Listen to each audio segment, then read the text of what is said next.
to Mr. Michael Keating. Michael. Thank you, Mr. President. As the Secretary-General said on his first field visit since taking office, Somalia is experiencing a moment of both tragedy and hope. Tragedy because a drought-induced humanitarian crisis is now engulfing the country, with imminent risk of famine. Hope because the recent electoral process has created momentum for fresh political engagement among Somalis. The announcement 48 hours ago of the cabinet, including 6 women, is another important step forward. Mr. President, over 6 million Somalis, half the total population, are now in need of assistance. Nearly 3 million, mainly women and children, require immediate life-saving support, including growing numbers of displaced people living in miserable conditions. Somalis, including politicians, business people, civil society, and members of the diaspora, are taking responsibility for drought response. This distinguishes Somalia from other countries facing humanitarian catastrophe. President Farmajo has declared a national disaster within days of taking office. He is using all available platforms to mobilize national and international support. Access remains a challenge, including in al-Shabaab-controlled areas. But compared to 2011, when 260,000 people died, the scope for responding to the crisis is greater.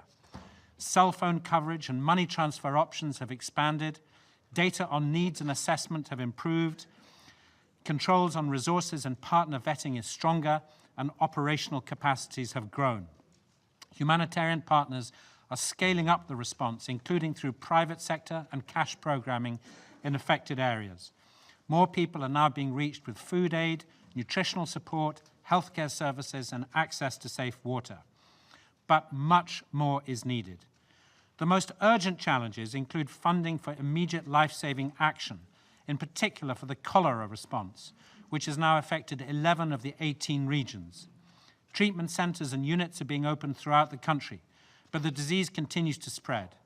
Rapid scale-up of treatment and preventive measures are urgently needed before the rains, which will only further exacerbate the problem. The Famine Prevention Operational Plan seeks $825 million to reach 5.5 million people by June. The plan is currently 32% funded. Funding and cash flow constraints prevented a significant increase in response activities at the beginning of the year.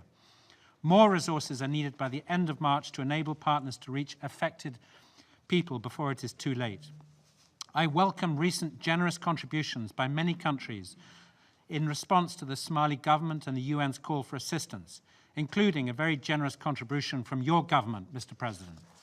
Had the electoral process not delivered a result accepted as legitimate, drought response efforts would be much more difficult. Instead, the electoral process has created a sense of hope. The new parliament is more diverse, younger, and female than any before it. The elections were largely peaceful and were not derailed by al-Shabaab. AMISOM and Somali security and intelligence forces did a great job in protecting electoral sites. The presidential election was conducted transparently. The former president, Hassan Sheikh Mohamud, deserves credit for a smooth and peaceful handover. The elation that greeted President Farmajo on February the 8th transcended clan and regional lines. The outcome of the process has generated widespread goodwill. As Prime Minister Haile Mariam of Ethiopia said, Somalis have made history and set a great example to countries emerging from conflict. The complexity and imperfections of the electoral process have not diminished expectation that there must be one person, one vote in 2020. Preparations must begin now to establish the necessary legal and administrative framework to lay the groundwork for inclusive elections and to permit women to compete on equal terms to men. To that end, the UN is fielding a needs assessment mission this week.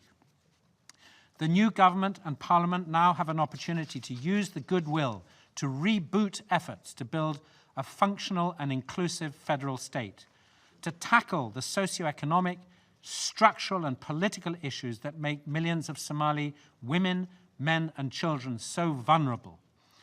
For a functional and truly sovereign federal Somalia must find ways to rely less on foreign funds and more on its own resources. Unless Somalia can start attracting serious investment and generate domestic revenues, state building will remain only an aspiration, and the country will remain perilously dependent and vulnerable to weather-related shocks.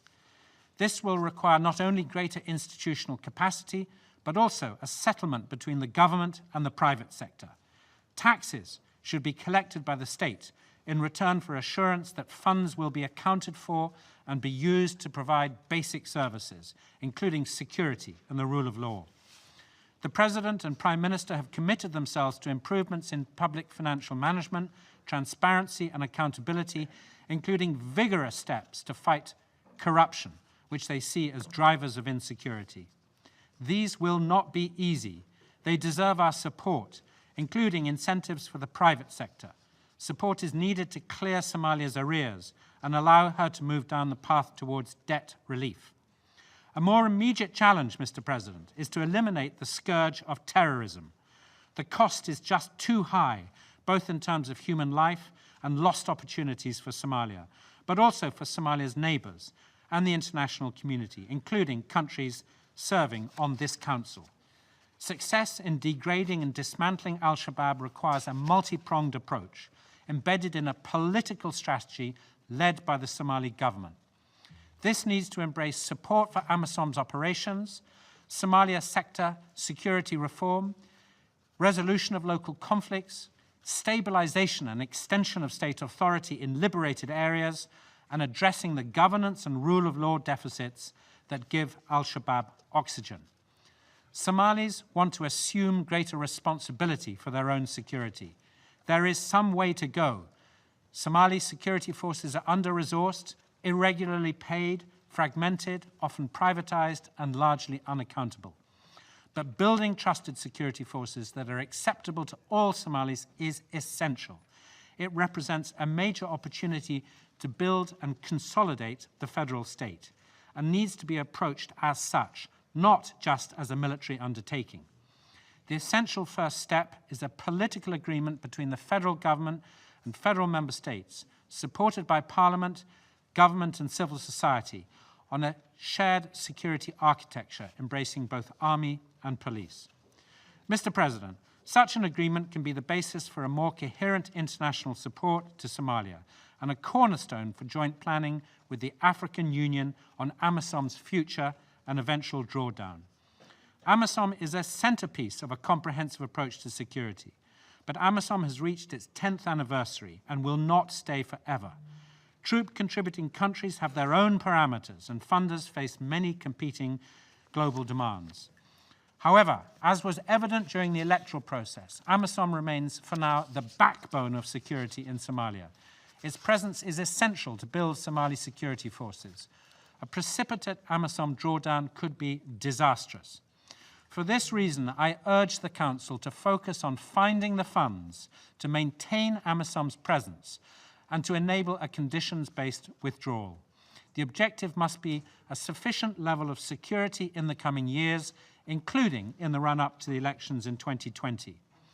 In the coming month, the AU and UN will jointly review the future of AMISOM. This review, along with the results of the Strategic Assessment Mission, should help the Council decide on the way forward for AMISOM, including the use of assessed contributions. The results of the review are unlikely to be ready by the 15th of April due to delays in the establishment of the new government. Mr. President, security is not the only priority. Advancing the constitutional process remains urgent. Constitutional development will require consensus building, dialogue, and consultations at different levels to address all issues related to federalism. Strengthening conflict resolution capacities is another.